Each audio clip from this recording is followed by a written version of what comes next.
하나님의 정확하고 세밀하신 인도하심을 받으려면, 그런 이 제목으로 하나님의 말씀을 증거하도록 하겠습니다. 제목이 좀 기네요. 크리스천들이 주로 암송하는 성경 구절이 있습니다. 그 성경 구절들 내용 가운데 하나님의 인도하심, 하나님이 우리의 삶을 인도해 주시는 그런 내용을 담고 있는 우리가 흔히 외우는 성경 구절이 잠언 말씀입니다. 잠언 3장 5절 6절 말씀입니다. 여러분 아마 들어보셨을 거예요. 너는 마음을 다하여 여호와를 신뢰하라. 내 명철을 의지하지 말라. 그리고 범사의 그를 인정하라. 그러면 내 길을 지도하시리라. 그런 말씀이 있습니다.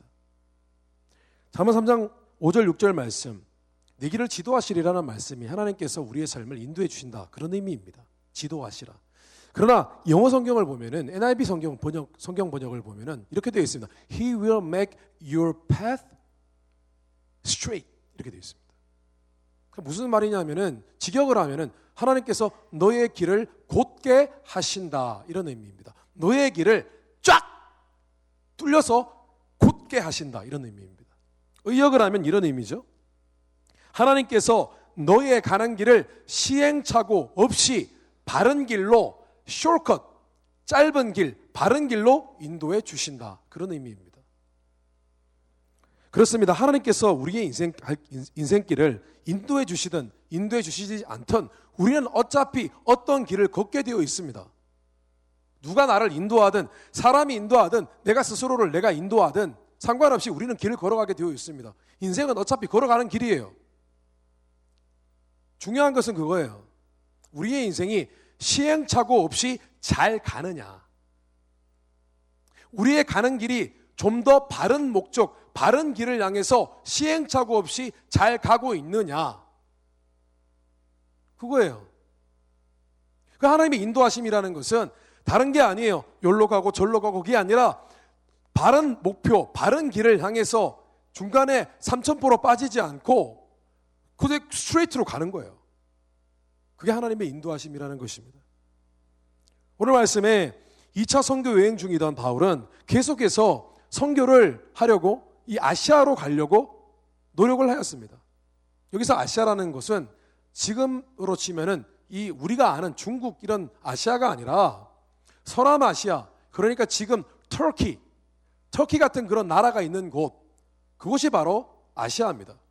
그 바울은 아시아로 선교를 하려고 생각을 했어요. 그렇게 마음을 먹었어요. 그렇게 목적과 목표를 세웠어요. 그런데 하나님 막으셨어요. 하나님이 그쪽으로 못 가게 하시는 거예요. 그리고 결국 어디로 길을 여셨냐 하면은 마게도니아로 여세요.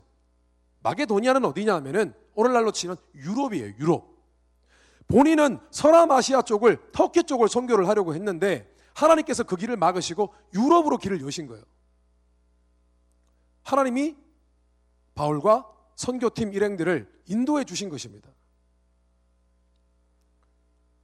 그런데 하나님께서 그들의 길을 한쪽 길은 막으시고 한쪽 길은 여신 것은 그들에게 좀 더 나은 선한 길로 인도하시기 위함이었을 것입니다. 왜 하나님께서 서남아시아 쪽을 가지 못하게 하셨을까요? 왜 하필 유럽으로 선회해서, 유럽은요 더 힘든 곳이에요. 더 먼 곳이에요. 왜 그쪽으로 가게 하셨을까요? 추측하건대 아마도 서남아시아 쪽은 아직 복음을 전하기에 별로 준비되지 않은 곳, 별로 바울과 선교 일행에게 도움이 안 되는, 가면 열매가 적을 만한 그런 곳이었기 때문에 하나님께서 maybe 유럽 쪽으로 가도록 만들어 주신 것 같아요. 그래서 오늘은 어떻게 우리의 인생의 갈 길을 아무런 시행착오도 없이 곧바로 가게 하시는 그 하나님의 인도하심, 그 인도하심을 받는 그 비결은 무엇일까요? 첫째로, 믿는 자는 하나님의 뜻에 맞는 확실한 목적과 기준, 그 위에 서 있어야 됩니다. 저는 사실 사도행전 말씀을 계속해서 강의하면서 여러분들에게 벌써 3번째 하나님의 인도하심이라는 제목으로 설교를 하고 있어요. 여러분 혹시 눈치채셨나요? 기억 안 나죠? 얼마나 감사한지. 새롭잖아요. 뭐 앞에 거 기억이 안 나니까 새로 봐요. 감사하죠. 다 기억하면 매번 똑같은 설교다 그러면서 눈치챌 거 아니에요? 근데 제가 왜 하나님의 인도하심이라는 설교를, 그 같은 설교는 아니지만 비슷한 설교를, 같은 주제의 설교를 왜 이렇게 많이 하는 걸까요? 왜냐하면 이 사도행전에 그런 하나님의 인도하심에 대한 그런 스토리가 많기 때문이에요. 그런데 여러분, 왜 사도행전에는 하나님의 인도하시는 그런 기적과 같은 일들, 그런 스토리들이 사도행전에는 많이 있을까요? 왜냐하면 그들이 선교 사역을 했기 때문이에요. 여러분, 선교가 뭡니까? 선교는 예수 그리스도께서 부활하시고 난 뒤에 하나님의 자신의 제자들에게, 그 많은 제자들에게 하신 명령이에요. 마지막 하나님을 믿는 자들에게 주신 예수 그리스도의 명령이란 말이죠. 그것은 뭐죠? 곧 하나님의 뜻입니다. 예수님의 제자들, 사도들이 복음을 전합니다. 복음을 전하는 위치에 서 있었어요. 하나님의 뜻 가운데 있었어요. 왜 하나님께서 그들의 삶을 인도하시지 않겠습니까? 그들이 하나님의 뜻 가운데 있는데 인도하실 수밖에 없죠. 당연히 하나님의 뜻이 있는 곳에 그들은 있었기 때문에 하나님이 함께 하셨고, 하나님이 잘못된 길로 가지 않도록 막으셨고, 하나님은 그들이 더 바른 길로 갈 수 있도록 인도해 주신 것입니다. 맞습니다, 여러분. 똑같습니다. 하나님 우리의 삶을 인도해 주시기 원하시나요? 하나님이 정말 바른 길로 우리의 길을 바르게 곧게 하시기를 원하시나요? 그렇다면 여러분, 우리는 하나님의 뜻 가운데 있어야 됩니다. 하나님이 원하시는 그 일 가운데 있어야 됩니다. 그것을 우리의 삶의 목적과 우리의 삶의 원칙으로 맞춰야 합니다. 하나님의 기준에 우리의 목적과 원칙을 세워나가야 된다는 것입니다. 마치 바울이 삶의 목적과 목표를 오직 선교에 맞춘 것처럼 우리도 인생의 목적, 이 목적을 하나님의 일, 하나님 나라의 것에 맞추는 것이에요. 너희는 먼저 그의 나라와 의를 구하라. 그래야만 이 모든 것을 너에게 더하시리라. 뭘 더한다는 얘기예요? 너희가 필요한 것, 그것을 얻을 수 있는 길을 내가 제시하겠다는 의미입니다. 어떻게 할 때? 먼저 그의 나라와 의를 구하라. 먼저 하나님의 나라의 일에 맞춰 너희의 삶을 조정하라. 너희들의 인생의 목적을, 그 기준을 맞추라. 그런 의미잖아요.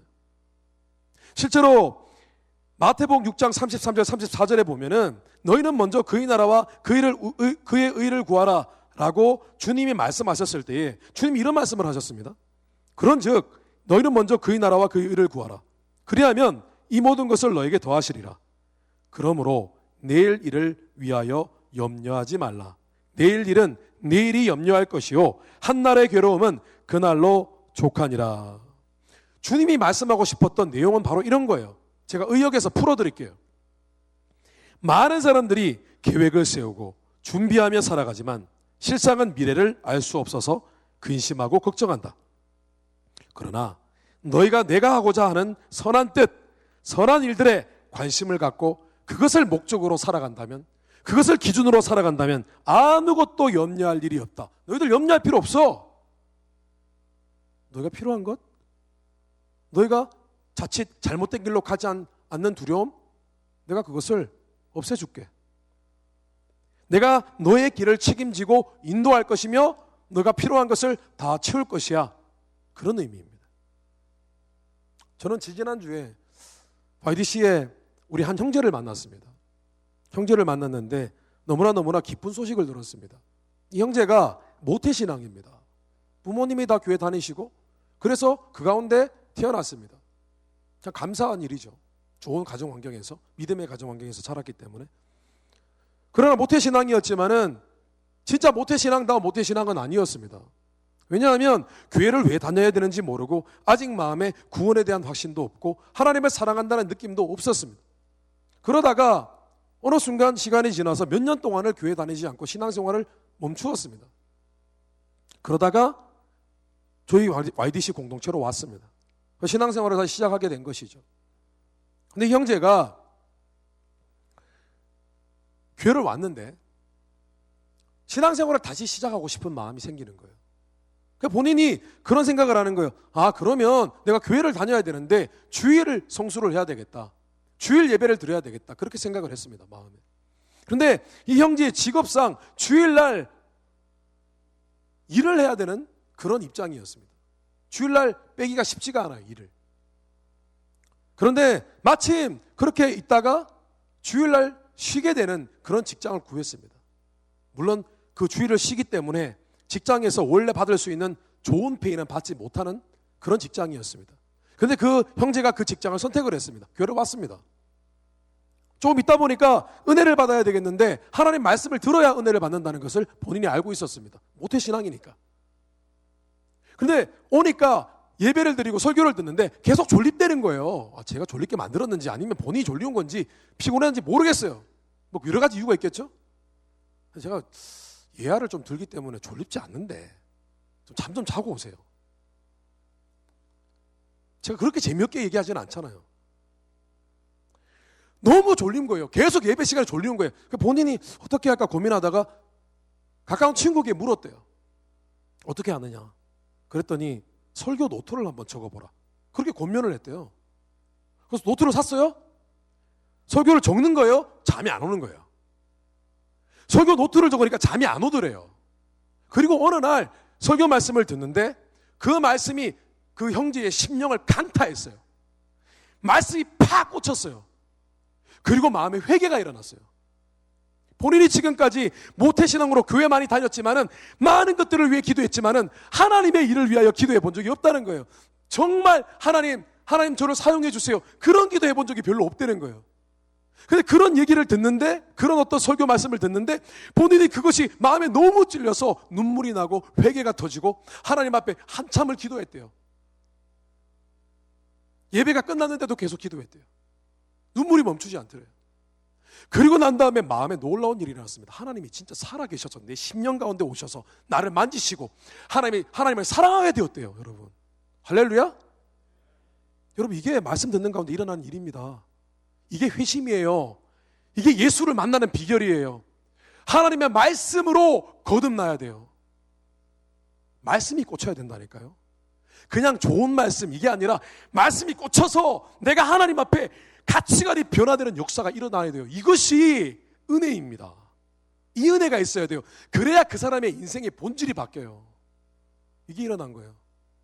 그때부터 하나님께 기도하기 시작하는데, 하나님 저를 사용해 주세요.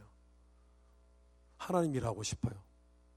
하나님께 쓰임받고 싶고 하나님 기쁘시게 해드리기 원해요. I want to please you. 당신을 기쁘시게 해드리기를 원합니다. 그렇게 기도를 하는 거예요.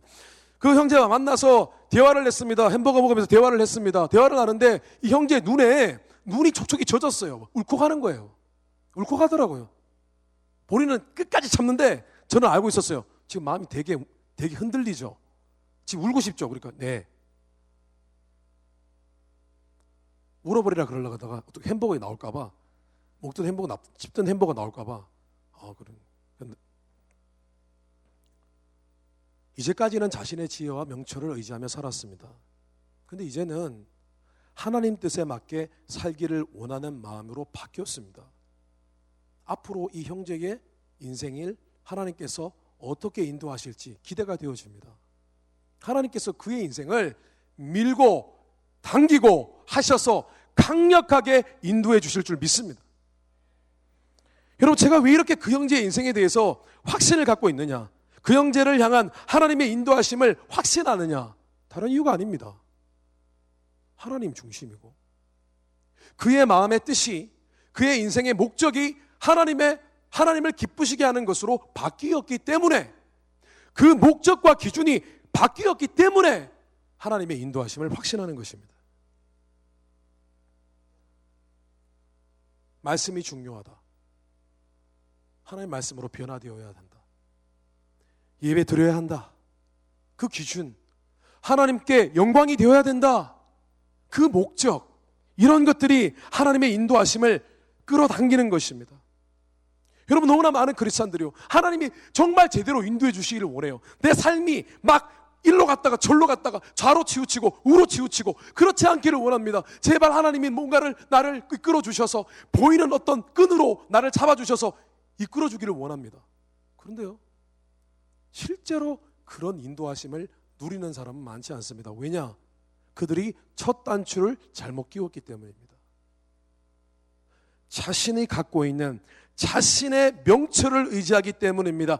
자신이 가지고 있는 지혜로 자신의 인생의 목적을 정하고 자신의 인생의 기준을 정하고 자신의 인생을 사는 방식과 원칙을 정하고 있기 때문입니다. 그렇게 살고 있어요. 여러분들 중에 지금 그렇게 계속 살아온 사람들 많이 있어요. 끝까지 변하지 않아요. 그렇게 살고 있어요. 그냥 적당히 하나님께 요 정도만 하는 거예요. 사실은 그의 안에 있는 가치관과 본질과 목적이 바뀌지 않았어요. 하나님 인도하심이 없다는 것다고는 말을 못하겠지만 하나님이 정말 그의 삶을 굳게 하셔서 천국이라는 목적을 향하여 바르게 갈 수 있는 그 길을 만들어 주시기는 힘들다는 것이죠. 간단한 비유를 들자면 그들은 삶의 운전대를 자신이 꽉 붙잡고 있는 것입니다. 여러분, 여러분의 인생의 운전대를 하나님께 맡겨드리시기를 주님의 이름으로 축원합니다. 맡겨드려야 됩니다. 삶의 목적과 원칙을 다시 수정하십시오. 앞서 소개해드린 형제처럼 하나님 제가 어떻게 살아야 합니까? 여러분 물어보셨나요? 나는 너무 열심히 잘 살고 있어요. 인생이 잘 풀려가고 있어요.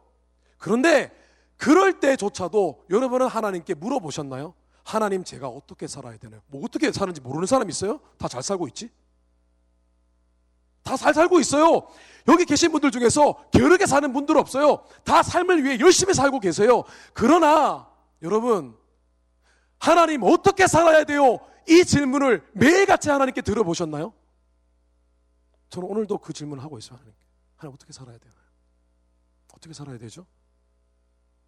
오늘도 제가 하나님께서 제게 주신 거룩한 목적, 그 목적대로 살아가고 있습니까? 하나님께 쓰임받고 싶습니다. 하나님 이제는 더 이상 욕심으로 살지 않고 하나님 기뻐하시는 삶을 살고 싶습니다. 여러분 하나님께 회개가 담긴 고백을 드리십시오. 그리고 먼저 그의 나라와 그의 의를 구하는 그런 삶을 살기로 결단하십시오. 그래서 하나님께서 도저히 인도하실 수밖에 없는 그런 삶의 틀을 만드세요. 삶의 프레임을 만드세요. 그래 놓고 하나님의 인도하심을 구하세요. 그때 하나님이요 하나님의 가장 선한 길로 인도해 주실 것입니다. 둘째로 여러분 믿는 자는 확실한 목표가 있어야 됩니다. 오늘 바울은요 선교라는 그런 하나님의 영적인 하나님의 뜻에 맞는 목적을 세웠습니다. 그런데 그에게도요 목표가 있었어요. 삶의 목적은 하나님의 뜻에 맞는 것이었지만 그도 계획이 있었습니다. 목표가 있었어요. 그곳이 어디냐 하면 그는 다름 아닌 소아시아 지역의 비두니아라는 도시에 가서 복음을 전하는 일이었습니다. 그는 목표가 있었습니다. 내가 복음을 지금 전하기 시작한 곳이 소아시아 근처입니다. 그래서 위로 올라가서 소아시아 지역 일대를 선교를 하려고 마음을 먹었습니다. 자신의 목표를 세웠습니다. 그리고 정말 열심히 복음을 전했습니다. 정말 복음을 열심히 전했어요. 그에게는 선교라는 큰 목적이 있고 그 다음 그 밑에 세부적인 작은 목표 소아시아라는 목표가 있고 그 목표 밑에 또 작은 목표 비두니아라는 곳 그곳을 가서 선교하는 것을 목표로 삼았습니다. 여러분은 무엇을 하고 싶으세요? 기왕 인생에서 생명 받고 인생 갖고 태어났잖아요. 여러분 뭐 하고 싶으세요? 해보고 싶은 거 없으세요? 여러분은 지금 무엇을 하고 싶고 무엇을 위해 지금 달려가고 무엇을 목표로 해서 열심히 살고 계십니까? 여러분 사람에게는요 목표가 있어야 되고 열심히 있어야 됩니다. 그것이 하나님이 근본적으로 우리를 인도하고 싶어 하는 길이 아닐지라도 설사 아닐지라도 우리는 삶의 목표가 정확하게 있어야 되고 그 목표를 달려가기 위한 열심히 있어야 됩니다. 왜냐하면 그 이유는 우리가 현재 무엇을 바라고 무엇을 열심히 어떤 일을 하고 있어야 우리가 움직이고 있어야 뭔가 어떤 방향을 향해서 열심으로 달려가고 있어야 하나님께서 그 일을 통해서 자신이 인도하는 길을 보여주실 수 있기 때문입니다. 여러분 한번 생각해 보십시오. 아무 일도 하지 않고 가만히 앉아 있으면 하나님께서 그 사람을 어떻게 인도하십니까? 그 사람이 뭔가를 달려가고 있어야 하나님이 야, 그 길이 아니야 딱 막으시고 아니야 이쪽 길로 가 딱 여시고 그런 일들을 경험할 수 있죠. 하는 삶 가운데 아무런 목표가 없고 아무리 열심도 없는데 어떻게 하나님이 그 사람을 인도해 가십니까? 그냥 앉아 있어요. 누워 있어요. 인도하실 수 없습니다. 하나님의 인도하심을 받으려면 여러분의 삶을 풀 가동하고 있어야 돼요. 풀리 여러분 삶이 뭔가 움직이고 있어야 돼요. 무빙하고 있어야 돼요. 여러분 인생을 열심히 살게 되시기를 주님의 이름으로 축원합니다. 여러분 바로 앞에 작은 목표가, 세부적인 목표가 있게 되시기를 주님의 이름으로 축원합니다. 여러분이 갈망하고 있는, 하고자 하는 그 일들이 있기를 원합니다. 좌절하지 마십시오. 무엇이든 꿈이 있으면, 무엇이든 목표가 있으면, 무엇이든 열심히 있으면 그 사람은 어떤 길로 달려가고 있는 것입니다. 바울은 소아시아를 목표로 삼고 선교할 계획을 세웠습니다. 그래서 처음에는 부르기아와 갈라디아라는 곳을 지나갔습니다. 그리고 무시아라는 곳으로 갔어요. 무시아라는 곳으로 간 이유는 무시아라는 곳으로 갔다가 바로 위로 비두니아로 치고 올라가려고 했기 때문입니다. 그런데요, 길이 막혔습니다. 하나님이 그 길을 막으셨어요. 못 가게. 오늘 말씀에 보면은 이런 말씀이 있습니다. 성령이 아시아에서 말씀을 전하지 못하게 하시거늘 그들이 부르기아와 갈라디아 땅으로 다녀가 무시아 앞에 이르러 비두니아로 가고자 애쓰되 예수의 영이 허락지 아니하시느니라. 영어 성경으로 이렇게 되어 있어요. Having been kept by the Holy Spirit from preaching the word in the province of Asia. 이게 무슨 말이냐면은 성령님이 그들이 복음을 전하지 못하게, 아시아에서 복음을 전하지 못하게 막으셨다, 그런 의미입니다. 여기는 두 가지 해석이 가능한데요. 하나는 뭐냐 하면은 그들이 원래는 막 복음을 전하면 막 사람들이 변화되고 예수님을 믿고 그런 일이 있었는데 아무리 복음을 전해도 마음에 감동이 없는 거예요. 당시 사람들이 당시 예수님을 복음을 전할 때 얼마나 열정이 있었겠습니까? 그런데 그분들은 당시에는 막 하나님의 성령의 영감이 막 임해가지고 막 프리칭하면 막 불이 나고 막 그래. 진짜 입에서 불이 나오는 건 아니고요.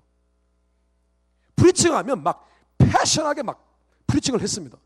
근데 복음을 전하는데 열정이 안 생기는 거예요. 이것도 성령님이 해주셔야 되는데. 혹은 복음을 전했는데 한 사람도 예수님을 안 믿는 거예요. 그 이상하다 생각했던 것입니다. 그 하나님께서 그들의 복음을 전하는 것을 막으신 것입니다. 여러분, 우리의 삶에 길이 막힐 때가 있습니다. 그런데요, 우리가 우리의 삶의 목적을 하나님의 뜻에 맞게 세우고 우리 안에 작은 목표를 갖고 열심으로 달리고 있으면 여러분, 길이 막히는 것을 두려워하지 마십시오. 절대로 두려워하지 마십시오. 왜냐하면 길이 막히는 것은 어떤 성취를 이루기 위해서 필요한 과정이거나 아니면 정말 여러분이 주 안에서 그 길을 달려가고 있다면 하나님께서 그 길을 지금 막으시고 새 길을 열고 계시는 것입니다. 아멘?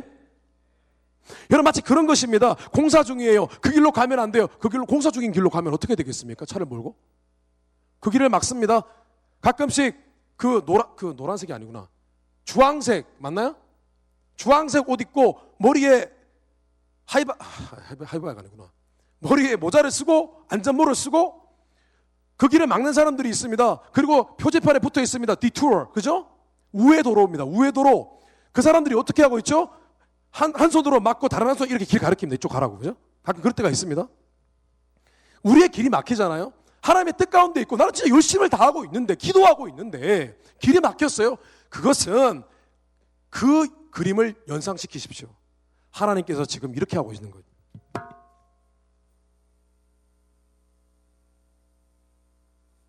하나님께서 한 손으로 막고 다른 손으로 다른 길을 가리키고 계신 것입니다. 아멘.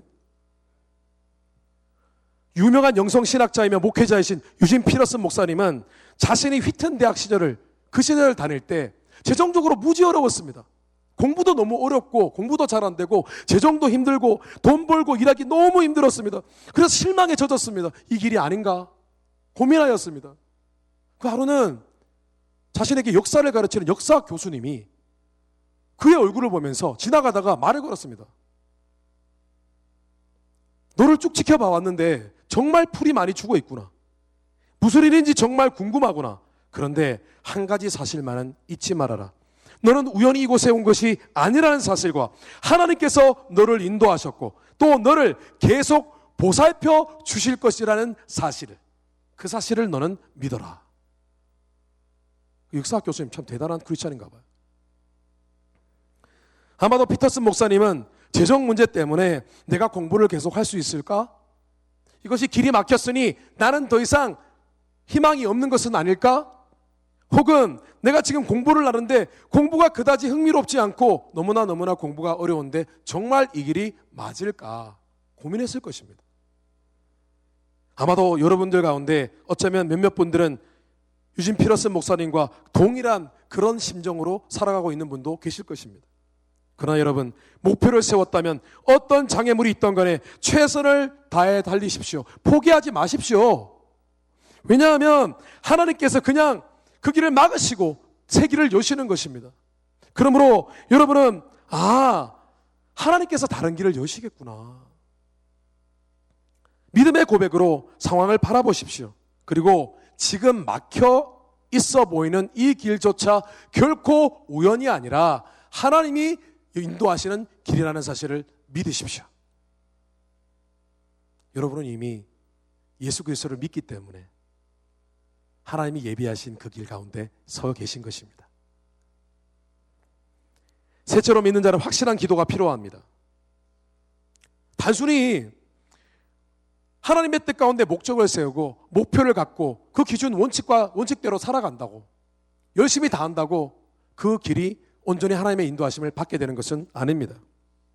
그는 하나님께 언제나 무슨 일을 하든지 간에 하나님께 묻고 구하고 하나님께 기도해야만 합니다. 앞에서 제가 잠언 3장 5절 6절 말씀을 제가 암송해 드렸습니다. 근데 그 말씀에 보면은 하나님의 인도하심을 받는 구체적인 방법 3가지를 언급하고 있습니다. 제가 오늘 말씀드린 것과 좀 다른 내용입니다. 그런데 3가지가 뭐냐 하면은 하나는 하나님을 신뢰하는 것입니다. 또 하나는 하나님을 자신의 명철을 자신의 지혜를 의지하지 않는 것입니다. 그리고 또 하나는 하나님을 여전히 하나님을 어디든 언제나 계시다는 것을 의식하는 것입니다. 그런데 이 3가지가 사실은 기도에 해당되는 의미입니다. 기도는 하나님께 의지하는 제스처입니다. 기도만이 하나님께 전심으로 모든 것을 의지한다는 표현입니다. 기도만이 나의 지혜를 의지하지 않겠다는 표현입니다. 맞습니까? 기도하지 않는 사람은 자신의 지혜대로 사는 사람입니다. 이거는 분명한 얘기입니다, 여러분. 기도 잘 안 하는 사람은 자신의 지혜대로 사는 사람이에요. 100%입니다. 아니요, 저는 하나님 신뢰하는데요. 거짓말입니다. 자신이 지금 뭔가 잘 되고 있기 때문에 자신의 지혜로 뭔가 열심히 잘하고 있기 때문에 결과가 좋기 때문에 그렇기 때문에 그냥 기도를 안 하고 그냥 사는 겁니다. 그래 놓고 하나님 의지하니까 잘 되네. 그렇게 얘기하는 겁니다. 아니요. 전심으로 하나님을 의지하는 사람, 자신의 지혜를 절대로 구하지 않고 오직 하나님의 지혜로 인도함 받고 사기를 원하는 사람은요, 무릎 꿇게 되어 있습니다.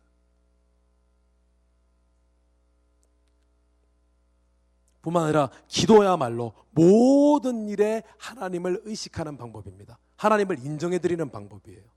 실제로 공동번역 성경 말씀을 보면은 이렇게 번역이 되어 있습니다. 무슨 일을 하든지 여호와께 여쭈어 보아라. 너는 범사에 하나님을 의뢰하라. 이것은 무슨 일을 하든지 여호와께 여쭈어 보라라. 하나님께 기도하라는 의미입니다. 그리고 실제로 기도해야 여러분 하나님의 신비스러운 역사를 경험하게 됩니다. 여러분 기도 안 하면 신비로운 일이 일어나지 않습니다. 물론 맨날 기도만 하면 이상한 일이 일어나고 막 신비롭고 막 기적 같은 일들이 일어나고 그런 것은 아닙니다. 그러나 기도해야 그런 기적이 일어납니다. 기도해야 이건 도저히 내 힘으로 할 수 없는 일이었는데 진짜 됐다. 그렇게 고백할 수 있는 일들이 일어난다는 것이에요. 오늘 말씀해 보니까 그들이 기도했습니다. 그런데 기도할 때 그들 가운데 놀라운 일이 일어났습니다. 환상이 보였습니다. 환상이. 어떤 환상이 보이냐 하면은 하나님께서 앞으로 걸어가야 할 그 길을 인도해 주시는데 환상 가운데 유럽 쪽에 있는 사람이 갑자기 몰라요. 유럽 사람은 어떻게 생겼는지, 어떻게 다르게 생겼는지 모르겠지만 완전 백인이 나왔는지 금발이 나왔는지 모르겠지만은 유대인들은 금발 아니거든요. 머리가 흑색이거든요. 우리처럼. 그 사람이 갑자기 나와가지고 손을 이렇게 손짓을 하면서 여자인지 남자인지는 모르겠지만 이렇게 손짓을 귀신 감이 눌린 거죠. 우리는 이렇게 막 손짓을 하면서 우리를 도와주세요, 도와주세요. 그렇게 기도를 하는데 환상 가운데 그런 장면이 보이는 것입니다. 여러분은 기도의 파워를 믿으십니까? 여러분 기도의 파워를 믿으세요? 파워, POP, Power of Prayer, 기도의 힘, 팝, 그 팝 말고 팝을 믿으세요, 여러분. 팝. 굉장히 힘이 들어가네요. 팝. 다 같이 한번 해보겠습니다. 팝. 안 믿으시는가 봐? 저는 기도의 힘을 믿습니다. 기도하니까 하나님 역사하시더라고요. 안 되는 거를.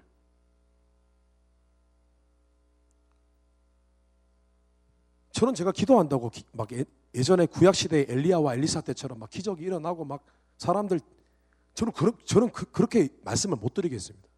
그런데 저는 지속적으로 하나님께 물어보고 간구하는 그런 기도를 오래 해왔습니다. 지속적으로요. 중간에 쉬지 않고 계속해서.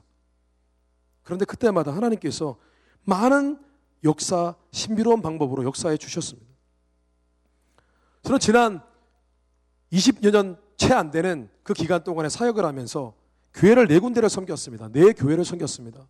그 중에 한 교회는 1년 정도 사례를 받지 않고 선배 목사님의 교회를 섬겼는데 따지고 보면 3교회, 자세히 따지면 4교회를 섬겼습니다. 그런데 교회를 옮길 때마다 하나님께서 참 신비하게 역사해 주셨어요. 너무나 자연스럽게 교회를 옮기게 되었습니다. 그 중에는 그런 일도 있었습니다. 사역지를 한참 찾고 기도를 하는데 사역지가 구해지지 않았습니다. 제가 당시에는 전도사였기 때문에 제가 영어를 플루언하게 잘하는 것도 아니고 영어 프리칭을 정말 잘하는 것도 아니고 그래서 저를 불러주는 사람이 없었습니다. 기도했습니다. 계속 기도했습니다. 오랫동안 6개월을 넘게 기도했습니다. 매일 울면서 기도했습니다. 그런데 어느 날 당시에 제가 쓰던 이메일은 한메일이었습니다. HANMAIL. 한메일이었습니다. 지금 핫메일 아니면 G메일을 씁니다. 그죠? 지금 한메일을 쓰는 분은 진짜 옛날 분입니다. 한국에서 오신. 저는 한메일을 씁니다. 한메일은 이상하게 스팸메일로 잘 분류됩니다. 그런데 제가 사역지를 구할 때에 어느 날 저는 잘 모르는 전도사님이 사역지가 있다. 어떤 교회, 토렌스 쪽에 어떤 교회에 사역지가 있다는 그런 메일을 단체 메일을 발송을 했습니다. 자기가 본인이 아는 전도사님들에게 메일을 보낸 것입니다. 그런데 그것이 스팸 메일로 처리가 되었습니다. 저 스팸 메일 잘 확인하지 않습니다. 그래서 어느 날 스팸 메일을 조금 정리해야 되겠다. 그런 마음이 들었습니다. 마음에. 뜬금없이. 여러분 메일 잘 정리하십니까? 저는 지금 쓰는 핫 메일에는 잠시만요. 제가 적어왔는데 22,827개 메일이 있습니다. 정리가 안 돼요. 이제는 못하겠어요. 22,827개의 메일이 있어요. 이제 정리 포기했습니다. 그래서 지메일로 바꾸고 있습니다. 827개. 이제 늘었겠죠? 스팸 메일 포함이 아니라 스팸 메일을 제외하고 22,827개. 그런 사람인 저희가 스팸 메일을 확인하고 싶었습니다. 쭉 내려갔습니다. 그냥 보통 삭제하거든요. 삭제하는데 또 보니까 뭔가 있어요. 클릭했어요. 사역지를 구하는 거예요. 갔어요. 놀라운 것은 갔는데 그분이 단체 메일을 발송했단 말이에요. 물어봤습니다. 몇 명이 왔는지. 저밖에 없어요. 다른 분들도 다 스팸 메일 처리됐나 봐요. 저만 그날 확인한 거예요. 그런 일도 있었고요. 하나님께서 몇 주 동안 새벽 기도회 때마다 똑같은 하나님의 음성을 주셔서 똑같은 아주 짤막한 음성을 내게 주셔서 교회를 인도함 받은 적도 있고요. 정말 하나님께서 인도하시더라고요. 저 하나님 살아계신 거 믿습니다. 하나님이 제 길을 비추시고 제 앞에 서 계신 것을 저는 믿습니다. 기도할 때에 하나님이 저를 끌어주시는 것을 믿습니다.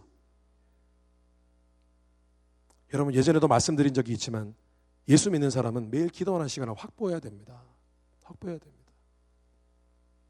그리고 기도의 골방이 필요합니다. 내가 기도할 수 있는, 조용히 하나님 앞에 잠깐 무릎 꿇을 수 있는 기도의 장소가 필요합니다. 여러분, 금요기도에 나오셔서 기도의 재단을 쌓게 되시기를 주님의 이름으로 축원합니다. 여러분, 기도의 골방 멀리 있지 않습니다. 바로 우리 금요기도의 베델룸의 2층에, 그곳이 바로 여러분의 골방인 줄 믿습니다. 마지막입니다.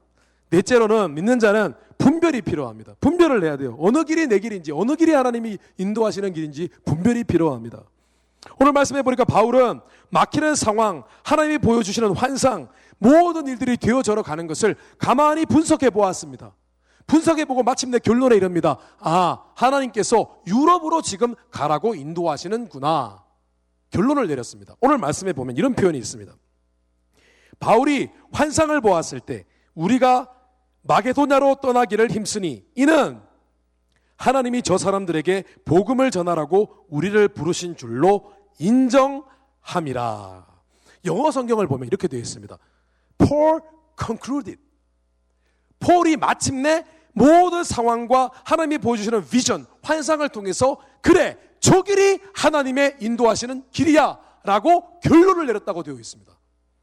이 말은 뭐냐 하면은 바울이 하나님이 뭔가 복음이 잘 전해지지 않고 열매가 없고 환상이 보이고 자꾸 이상한 일들이 일어나는 것을 보면서 그가 계속해서 하나님이 인도하시는 길이 어디지? 라고 discernment, 분별하고 있었던 것입니다. 그리고 마침내 결론을 내린 거예요. 여러분, 하나님의 인도하심을 구하는, 간절히 기대하는 그리스도인들은 언제나 하나님의 길이, 이 길이 하나님의 인도하심인가를 분별해야 됩니다. 그런 지각과 지혜가 필요합니다. 그런데 여러분, 저는 여러분들의 인생이 가능하면 초이스가 많이 없었으면 좋겠어요. 선택할 옵션이 많이 없었으면 좋겠어요. 그냥 하나 열심히 잘하면 그 다음 길이 열리고, 또 하나 열심히 잘하면 또 그 다음 길이 열리고, 그랬으면 좋겠습니다. 선택의 폭이 좁잖아요. 그 인생이 사실은 더 복돼요. 왜냐? 어디로 가야 될지 고민할 필요가 없어요. 그냥 하나님 인도하시는구나 라고 그냥 가면 돼요. 근데 선택의 폭이 많을 때가 이제 고민이 되는 겁니다. 어느 쪽이 하나님이 원하시고 더 기뻐하시는 것인지, 그때 분별하는 기준이 있습니다. 그 기준이 무엇이냐 하면은 바로 하나님 우선주의, 하나님 중심주의입니다. 그게 분별하는 기준입니다. 다른 거 없습니다. 내 욕심을 따르는 것이 아니라 내가 손해보더라도 하나님께 더 유익하고 하나님을 기쁘시게 해드리는 그 기준을 세워서 그 기준대로 선택하면 거의 맞습니다. 다라고 얘기는 못하겠습니다만은 거의 맞습니다. 여러분, 혹시 지지난주에 있었던 웰커밍 나잇 여러분 참석하셨나요? 웰커밍 나잇 참석하시면 손 들어보십시오. 그 시간에 제가 저를 소개하는 시간이 있었습니다. 기억나시나요? 제가 여러분들에게 기가 막히게 제 자신을 소개했습니다. 혹시 제가 했던 말 기억나십니까? 이거 기억나시는 분이 있으세요? 제가 했던 말 마지막에 하고 무대를 내려왔잖아요. 멋지게. 뭐요? 뭘 책임지는데요? 예? 인생을요? 제가 왜 여러분의 인생을 책임지드립니까? 내 인생도 책임지기 힘든데. 제가 이렇게 말씀드렸습니다. 여러분의 인생을 결정하는 것, 제가 여러분의 인생을 결정지어 드리겠습니다라고 했습니다. 책임은 안 집니다. 책임을 왜 집니까, 제가? 왜요, 왜? 내 인생 아닌데? 책임을 질 수 없습니다. 하나님이 책임지셔야죠. 여러분의 인생을 결정지어 드리겠습니다라고 했습니다. 그때 사람들 열광했는데 전부 다 그냥 그 듣고 목사님 내 인생 책임지나 보다 그래서 기뻐하셨나요? 언더스탠드 못하면서 좀 말하면 좀 이해를 하셔야 돼요. 이해를. 제가 왜 여러분의 인생을 결정지어 드리겠습니다, 그 말을 했냐면 이유가 있어요. 그 의미는 인생을 책임지겠다는 게 아니라 여러분의 인생에 문제가 있고 고민이 있을 때에 그것을 들고 나와 함께 상의해 보자는 거예요. 그럼 내가 그 인생을 보다 하나님이 원하시는, 인도하시는 방향으로 결정하도록 도와주겠다는 거예요. 근데 왜 내가 그것을 잘할 수 있냐? 그 이유는 저는 웬만하면 뭐가 하나님의 인도하심인지 보여요. 제가 신통한 능력이 있어서 그런 게 아니라 제 안에 언제나 확실한 기준이 있기 때문에 하나님 중심, 확실한 기준이 있기 때문에 그 사람이 고민할 때에 저는 하나님 중심으로 그 상황을 판단하기 때문에 무엇을 결정해야 될지 거의 대부분 보여요. 그 삶에 일어나고 있는 일들이 마치 먼 뒤에서, 먼 발치에서 저기 산에 무엇이 보이는지 이렇게 여러 가지가 보이는 것처럼 그게 보여요. 다른 이유가 아니에요. 제게 그런 분별력이 있는 이유는 하나님 중심. 무엇이 복받는 길이고 무엇이 하나님이 예비하신 길인지 보여요. 여러분 한번 물어보세요. 저와 인생의 문제를 상의하러 저와 만난 사람들에게 물어보십시오. 대부분 이렇게 대답하실 것입니다. 목사님이 정말 맞게 판단하고 분별해서 권면해 주신 조언 때문에 인생의 궁금증이 해소되었어요. 바른 결정을 하는데 도움이 되었어요. 진짜 목사님 얘기가 맞더라고요. 이렇게 대답하실 거예요. 한번 물어보세요. 혹여 한번 물어보세요. 여러분 팬 가운데 팬 모임을 하면은 목사님 만나가지고 뭐 상의해 본 사람 인자고 물어보고 그 사람한테 물어보세요. 간증이 있을 거예요. 다 100%입니다. 제가 신통한 능력을 가졌냐? 아니에요. 저는 너무나 선명한 하나님의 기준이 있어요. 이 사람이 잘 될 수밖에 없는 그 길이 무엇인지를 그 선명한 하나님의 중심되어지는 그 기준을 갖다 대면 정확하게 답이 나와요. 마치 자를 갖다 댄 것처럼.